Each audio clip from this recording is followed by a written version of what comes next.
Baik, Assalamualaikum warahmatullahi wabarakatuh. Salam sejahtera dari saya untuk para pemirsa dan para pembelajar semuanya.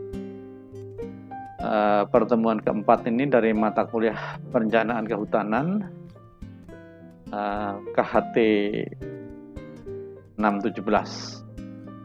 302 itu membahas tentang basis perencanaan hutan.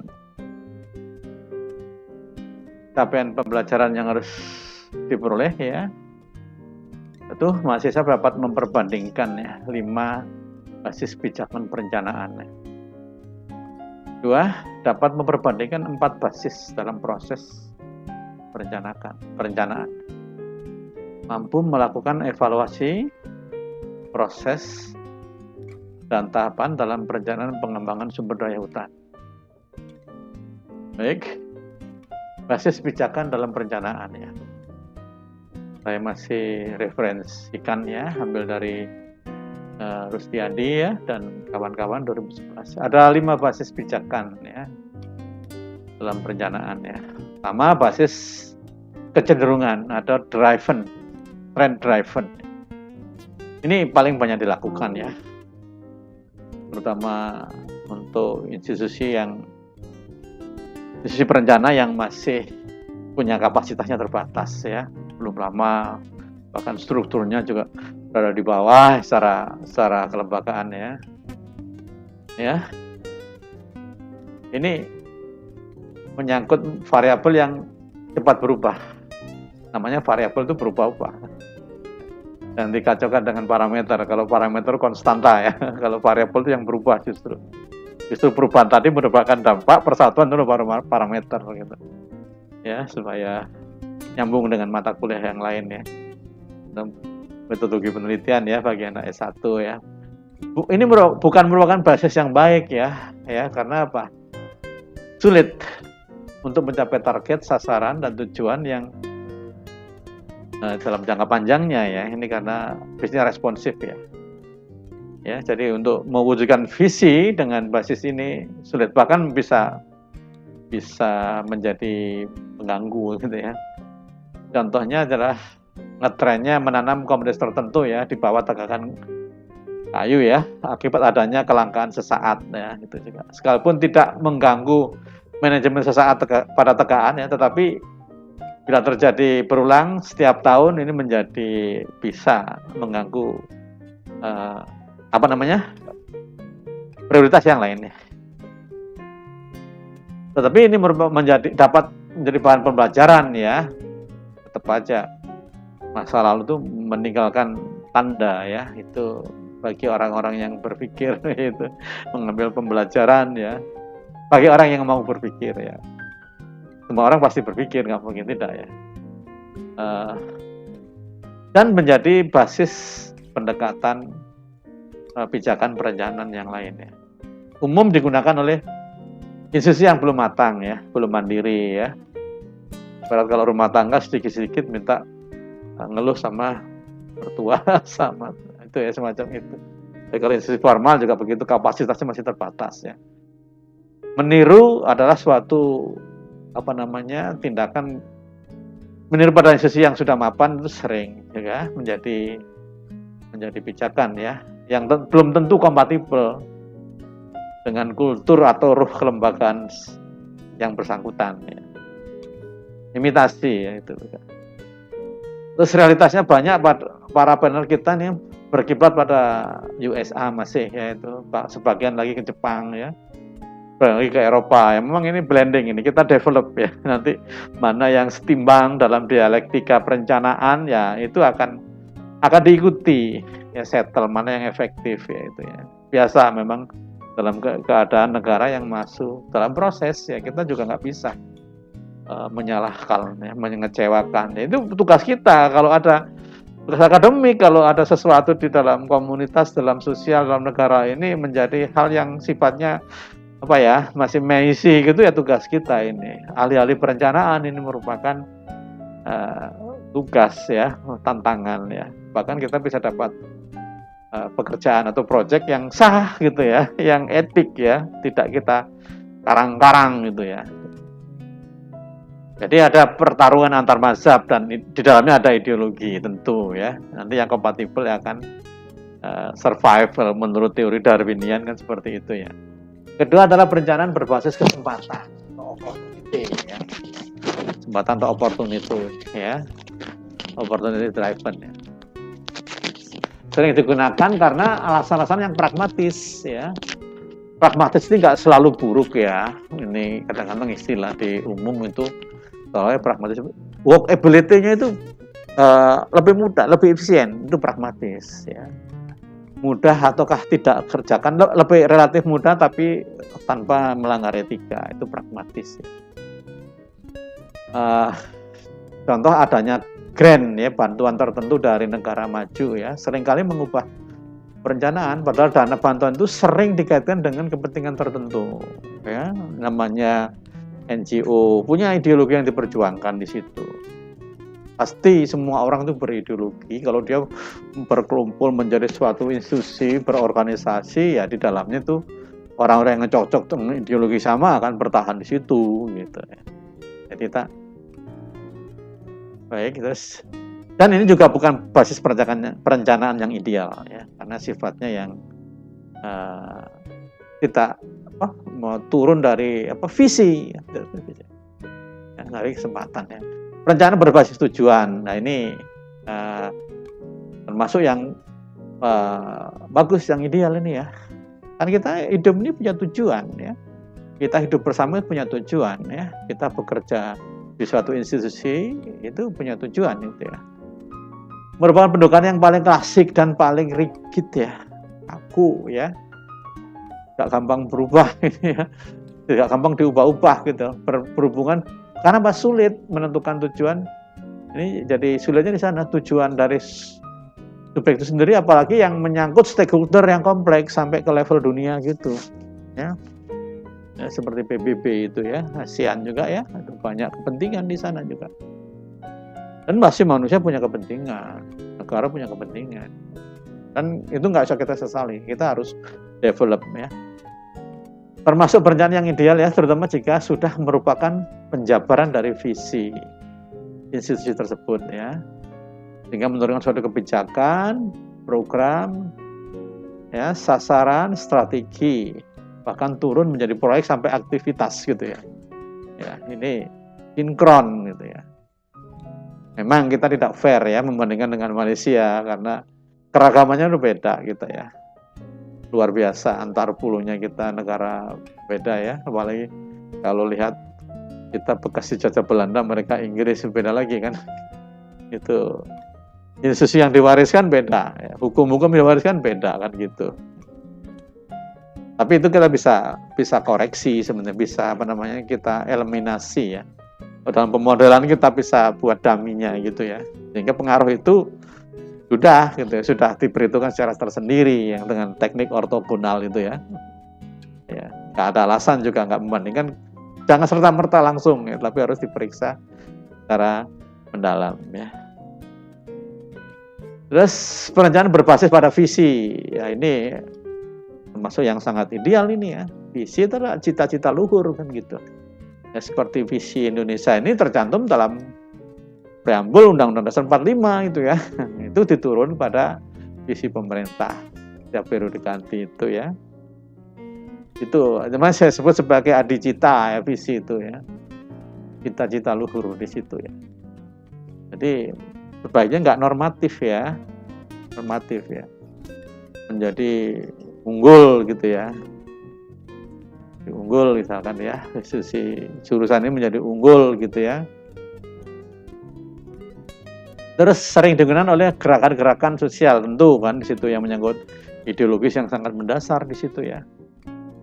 Juga untuk dunia pendidikan ya, kita bisa rujuk pikiran-pikiran Paulo Freire ya, atau Ivan tuh yang dari, terus menggunakan spirit keagamaan ya, itu juga merupakan visi itu ya.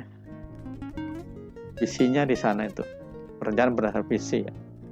Nah untuk perencanaan jangka panjang ini mungkin ya di driven di Kehutanan RPJP ya, tukar. Terus basis proses perencanaan ya, ini juga saya ambil dari Pak Rustiadi dan kawan-kawan ya, itu ada 4 ya. Perencanaan inkremental. Ya, inkremental itu perubahan sedikit-sedikit gitu. Saya pernah mengusulkan ketika diminta menjadi pendamping perencanaan Gedung Wani itu ya inkremental itu sedikit-sedikit, nggak mungkin kita radikal ya.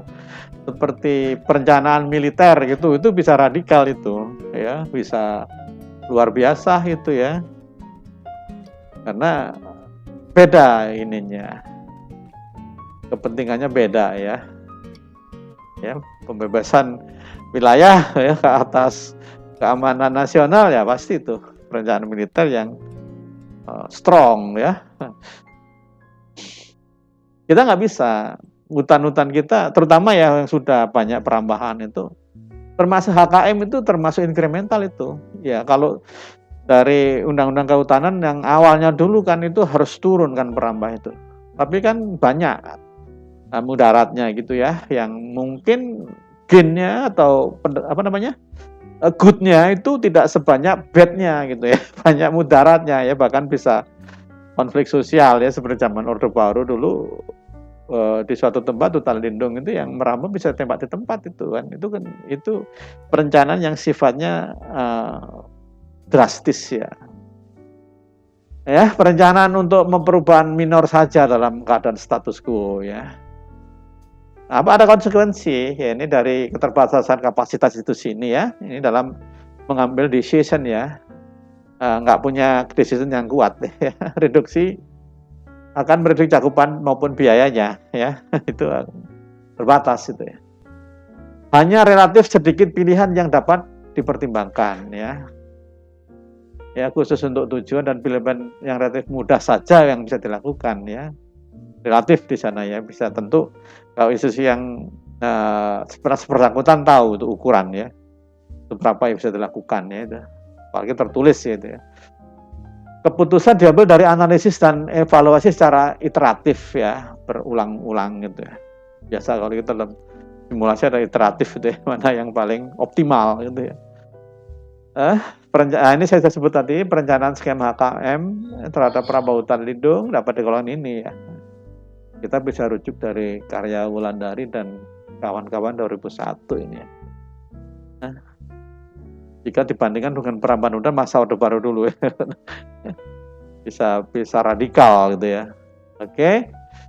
Perencanaan adaptif atau adaptive planning ya, itu ya digunakan untuk pengendalian yang adaptif ya, menyesuaikan ya, berfokus pada proses keputusan yang berbasis pada empirisisme ya. Tiap ada informasi baru dilakukan review ya. Ya berbeda dengan yang pendekatan satu tadi ya, proses ini ya. Di sini institusi ataupun decision maker-nya punya kompetensi yang lebih kuat daripada yang tadi ya, dan kredibel bahkan ya. Sering menghadapi resistance oleh banyak para pelaksana di lapangan ya. Kalau tiba-tiba sudah jalan proses kemudian ada perintah ya, itu bisa punyeng lagi itu, padahal ujungnya harus dipertanggungjawabkan secara hukum, bertanggung gugat kan itu ya. Untuk hal yang tidak bertanggung jawab hukum ya ini gampang dilakukan ya, tapi itulah ukuran tadi ya. Karena terlalu longgar maka banyak menimbulkan inkonsistensi ya, dapat bisa berakibat pada terganggunya indikator capaian kinerja. Tentu ini ya aplikasi dari itu ya. Nah, perencanaan proses yang rasional atau rational planning ya, ini berlaku sejak zaman Renaissance. Renaissance ini proses di Eropa dulu ketika semuanya itu ukurannya adalah agama ya, itu kebenaran apapun harus sampai termasuk Galileo harus dihukum mati ya itu. Itu karena teorinya bertentangan dengan ajaran agama waktu itu ya. Nah, ini luar ya proses Renaissance ya, ini wajib nih mahasiswa S1 paham Renaissance itu, tolong dibaca-baca lah ini apa ini. Ini keputusan ini berdasarkan cara berpikir yang rasional, tertib dan komprehensif ya, tidak boleh ada yang saling menigit ya, saling meniadakan ya, antagonistik ya. Harus tuntas secara logik, etik ya. Ya, disebut pendekatan komprehensif ini juga ya. Ini padat tentu ipteks ya. Tentu padat sekali informasi yang diperlukan ya. Dan beragam juga expert yang dibutuhkan ya. Ini kalau perencanaan ini bisa sangat besar ini apa? Tenaga ahlinya ya, penasehatnya ya. Ya. Ini seringkali kalau menghadapi keterbatasan informasi ini menjadi bisa macet ini ya. Bisa macet ini. Tentu kapasitas institusi ataupun decision maker-nya yang sudah kompeten ya, institusinya kompeten, sudah kuat, mapan betul ya. Para hukum juga pada posisi yang strong di situ ya. Dan kredibel ini legitimate ya, karena ada legal tapi nggak legitimate ya, ada legal dia tapi nggak legitimate, itu bisa jadi ya dalam institusi formal ya. Baik, ini tahapan rational planning ini juga seperti ini ya. Biasa ya, identifikasi masalah ya, seperti orang kalau mau mengajukan proposal penelitian tuh ya, identifikasi masalah dulu ya. Ya tentu masalah ilmiah, bukan masalah pribadinya kan gitu ya.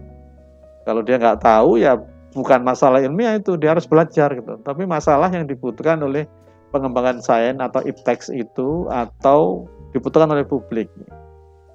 Ya, ini menentukan tujuan ya, terus sasarannya apa saja ya. Terus strategi berurutan atau simultan ya, itu berapa jenis aktivitas yang harus dijadikan satu kan itu. Terus kita lihat perakhiran dampak ya. Jika dampaknya besar kita harus dicek ke feedback ya. Jika oke dampaknya, termasuk dampak lingkungan terutama ya, dan dampak sosial lainnya ya. Kalau lingkungan dimaknai sebagai sosial juga ya, sekaligus terus kita ajukan perencanaan. Baru implementasi tadi udah masalah manajemen itu, manajemen hutan di situ kan. Ya, di situ. Tapi ini harus bagus ya, perencanaan yang rasional itu ya. Perlu kita evaluasi. Terus selanjutnya perencanaan partisipatif. Ya, ini bisa untuk mengakomodasi keterbatasan dari tadi kekurangan sumber informasi data yang valid. Nah, ini jadi participative planning ya. Jadi ada, biasalah sekarang udah sangat populer ya, karena sangat mahal perencanaan rasional itu ya. Bisa kekurangan tenaga, biaya, itu masalah klasik, selalu terjadi itu ya. Ya, sekalipun permasalahan yang ada sangat kompleks juga ya dinamika. Apalagi ya formulasi perencanaan berdasarkan konsensus ini agar bounded rationality dapat direduksi. Bounded rationality tadi itu loh, apa namanya, bahwa logika seseorang itu dibatasi oleh pengetahuannya, ya, oleh imajinasinya juga, penting itu ya. Ya kalau pengetahuan sedikit hanya mengandalkan apa, rasio, pasti analisisnya itu dangkal. Dia sendiri juga nggak yakin, ya. Kalau ada fakta-fakta konfirmatori, ya, itu menjadi kuat, ya. Dan ini asumsinya bahwa informasi, knowledge capital dalam ini ya, tersebar di antara stakeholders gitu ya. Ya, jadi ada kearifan lokal segala itu ya harus kita gunakan ya. Cuman catatan ini jangan salah ya, kearifan lokal itu praktek tradisional atau yang lokal sempat itu, tapi harus justified ya. Lulus uji ilmiah gitu loh. Ini yang seringkali juga harus paham ini para perencana ini, jangan pula orang mengobati dengan empedu ular gitu. Katakan kearifan lokalnya, enggak, itu namanya keterbelakangan itu. Ya zaman dulu orang mengatakan dengan begitu ya, dengan menggunakan empedu ular, empedu kera gitu ya. Kalau sekarang itu harus dieradikasi, para ilmuwan, para pelajar jangan sampai ikut-ikutan gitu. Wong empedu itu racun ya. Kalau dijadikan obat, ada caranya untuk supaya jadi obat, ada proses farmasi ya gitu. Itu ya, asumsinya bahwa informasi ini penting ya, dari bawah itu termasuk kearifan lokal tadi ya. Baik, ya, perencanaan partisipatif rasional partisipatif ya, ini perpaduan ya. Dewasa ini ada dikotomi perencanaan rasional versus partisipatif ya. Ya. Prasyarat bagi perencanaan rasional sering sulit dipenuhi ya, tadi kekurangan informasi, tenaga, biaya, waktu ya. Ya. Kahat atau minimnya informasi ini bisa menggagalkan identifikasi masalah. Ini serius di sini ya. Karena kita merencanakan tuh untuk masa depan, untuk memecahkan masalah ini ya. Masalah kurangan pangan di tahun 2030 katakannya. Masalah pengangguran pada saat bonus demografi gitu kan. Itu kan di kalangan para planner kehutanan juga harus paham itu ya. Ya, masalah yang meluas mendunia ini ya. Ini juga akibat dari cara berpikir yang top down ya. Kalau partisipasi bisa bottom up ya, ada dua informasi dari dua sisi gitu ya. Makanya diperlukan apa? Biasanya ada uji publik ya di sini ya. Cuman yang bagus ya kalau uji publik itu bukan formalitas, tapi betul-betul kita ingin ya menserasikan lah itu yang dari top down sama yang ke bawah. Termasuk tadi loh ada Pak TGHK kemudian muncul perencanaan tata ruang, undang-undang tata ruang, memang disinkronkan, nah, ini semacam itu harus dipadu serasikan gitu ya. Walaupun itu masih nggak serasi-serasi itu ya, masih menyangkut kepentingan. Tapi itu tugas kita. Nanti biasanya 2030 sudah tidak ada yang nggak serasi-serasi, semua sudah well organized misalkan gitu ya. Terus proses tahapan perencanaan biasalah ini ya, rutin ini ya, akuisisi data, forecasting, ya ini kita butuh ilmu-ilmu yang banyak tadi ya, hampir semua bidang ilmu saya rasa ini ya, pengembangan skenario apa saja yang bisa kita pilih ya. Dan ini bisa uji publikan dulu ya. Baru kalau sudah mantap ya, analisis biaya dan manfaat ya, cost benefit dan NPV dan lain-lain itu. Tapi untuk analisis ekonomi bukan analisis finansial saja ya. Terus decision making terhadap skenario terbaik ya. Nice, ini bahan pustaka yang bisa dirujuk lebih lanjut ya.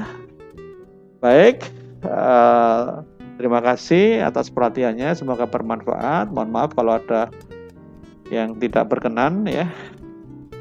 Saya ucapkan alhamdulillah dan saya akhiri dengan wassalamualaikum warahmatullahi wabarakatuh.